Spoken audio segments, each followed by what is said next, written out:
Saudara Tuhan, kembali kita pagi hari ini dalam renungan pagi, dan pagi ini kita belajar satu kebenaran firman Tuhan. Kita akan belajar satu tema, yaitu pilihan. Saudara Tuhan, kita belajar tentang setiap hidup kita ini dihadapkan dengan apa yang disebut dengan pilihan. Mengapa demikian? Sebelumnya kita akan melihat bahwa Tuhan menciptakan kita itu segambar. Firman-Nya dikatakan di dalam Kejadian 1 ayat yang ke-26.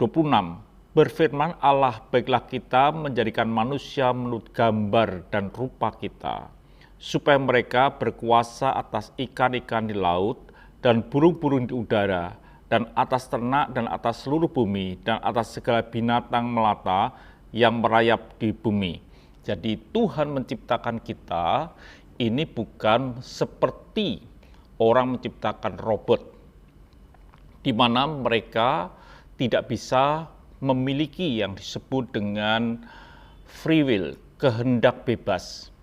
Dan kita ini adalah orang yang diciptakan segambar dengan Bapa di surga, dan di dalam hidup kita ini ada yang disebut dengan kehendak bebas. Dikatakan, maka Allah menciptakan manusia itu menurut gambarnya. Menurut gambar Allah diciptakannya dia, laki-laki dan perempuan diciptakannya mereka. Jadi saudaraku kasih Tuhan, ada bagian yang mesti kita sadari bahwa kita punya yang disebut kehendak bebas. Di dalam kehendak bebas inilah yang membuat kita ini bisa dihadapkan dengan yang disebut dengan pilihan.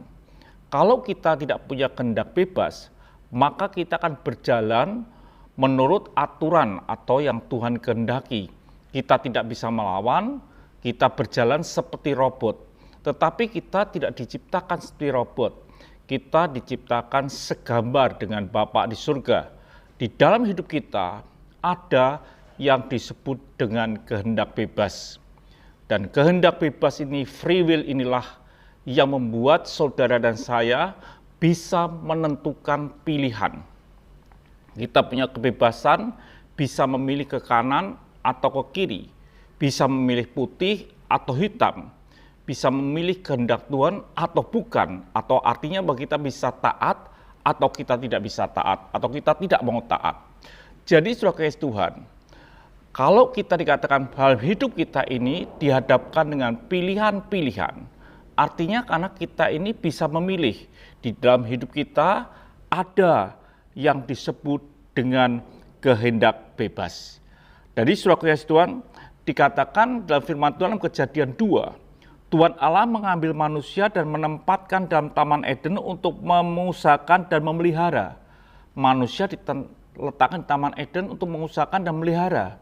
Tetapi saudara kasih Tuhan, dikatakan dari ayat berikutnya, tetapi pohon pengetahuan tentang yang baik dan yang jahat itu janganlah kamu makan buahnya, sebab pada hari engkau memakannya, pastilah engkau mati.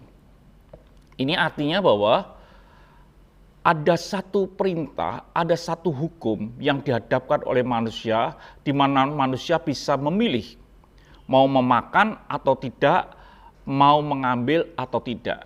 Jadi ini yang perlu kita pahami dalam hidup ini, saudara dan saya mempunyai yang disebut kehendak bebas. Dan kehendak bebas itulah yang membuat saudara dan saya bisa memilih menurut keputusan kita, menurut kemauan kita. Sehingga kita ini hidup dengan kebebasan kita, mau taat kepada Tuhan atau tidak. Mau sungguh-sungguh dengan Tuhan atau tidak, itu keputusan di dalam hidup saudara dan saya. Tuhan memberkati. Terima kasih Bapa, kami sadar hidup kami memiliki yang disebut dengan kehendak bebas, sehingga kami dapat memilihnya. Haleluya. Amin.